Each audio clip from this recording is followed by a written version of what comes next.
Welcome back to Valley Life and another Wells Fargo Friday. And although it may look like I'm standing right here in a beautiful art gallery, actually I'm on one of the campuses of UCP, United Cerebral Palsy, and they're making amazing things happen. And of course, with Wells Fargo's contribution, we are able then to provide a whole lot for a lot of great people that are providing a lot back to us in the community. Let's talk to the man, the myth, the legend, Mr. Jeffrey Schneider. How are you, sir? Good. How are you? Good to have you here. Sir. Welcome. Good. Welcome. And David, how are you, sir? Pleasure. Very well, thank you. Good. I kind of want to just get right into this because there are a lot of campuses. I didn't even realize how spread out and how many things there are to offer at United Cerebral Palsy, but it's way more expounded, I guess, than what I remember back in the day. So kind of run me through the program and how it's evolved. Well, we've been at this since 1954 when we were founded, serving just children. Today, we're serving over 250 adults throughout Fresno County and another 500 children and their families in Kings County. Okay. So that encompasses about 8 sites altogether right now. Yeah. And it's really an enriching program. It's not just about, you know, can we get on with writing and reading and that kind of thing. It's let's do all of it. That's right. That's right. You're standing in the Center for the Arts and Technology, which means just that. You had an opportunity to see some of our wonderful artists who actually make money from their art. That's been a great opportunity for us. All of our student artists market their art. They get a commission.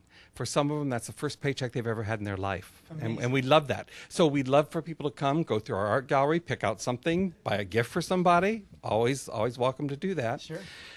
In Kings County, where we're serving more than 500 children and their families, that's a school readiness program.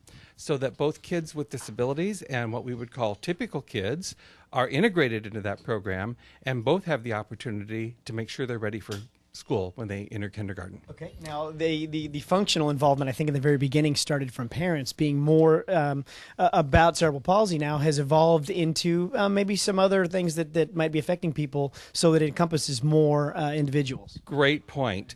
When we were founded in the late 40s in the state of New York, founded by parents who had kids with cerebral palsy, and they were told, institutionalize your kids. Okay. They said, no way. Not a chance. We're going to form an organization. They formed United Cerebral Palsy, and at that point, it was targeted toward children with cerebral palsy. Today, our name is very misleading, because what we actually do is serve children and adults with developmental disabilities. That means autism, Down syndrome, intellectual disability, of course cerebral palsy, but also brain trauma. You know, sometimes a high school athlete will be injured. They come to our program. Okay. Shaken baby syndrome, Angelman syndrome. So we have a vast array of folks we serve. All of them find opportunity and possibility at United Cerebral Palsy. Sure. Now, give me a little bit of the background. Is this typically something that I know obviously trauma won't, but that will afflict someone from birth? Is it after birth, before? I mean, how does that all come about? A developmental disability means a disability that is somehow related to what we would say typical development. Okay. Something has been interrupted. For example, a baby born with cerebral palsy will be an adult with cerebral palsy. There is no cure. We would say the same thing of Down syndrome. Okay. Or intellectual disability. So what we do is provide individuals the opportunity and the skills they need to cope with their disability. It's not about being disabled.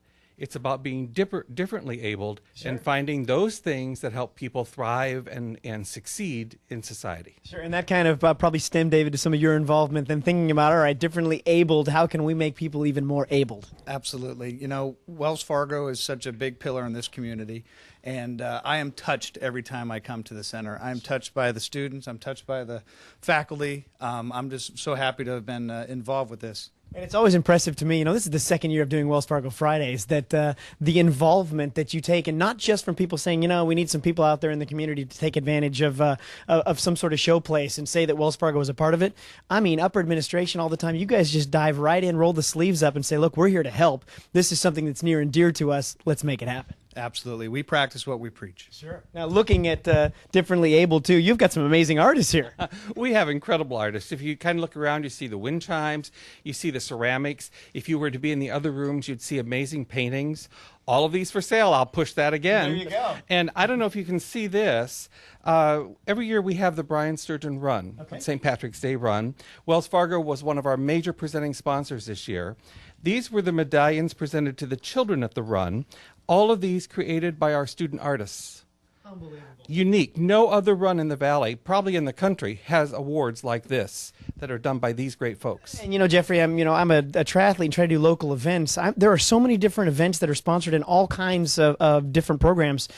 How amazing would it be to commission, the people here working on these projects? It would mean so much more to have an award like that. And we even had one of our runners who's done a lot of races brought his medals in and had our students design a special wind chime just for him. So it's got running shoes and bibs and his real medals that he's won in other races. You gentlemen will stick with me through another segment. We're going to come back and talk a little more about this. And I don't want you folks to go anywhere. We've still got some more Wells Fargo Friday coming up right after this.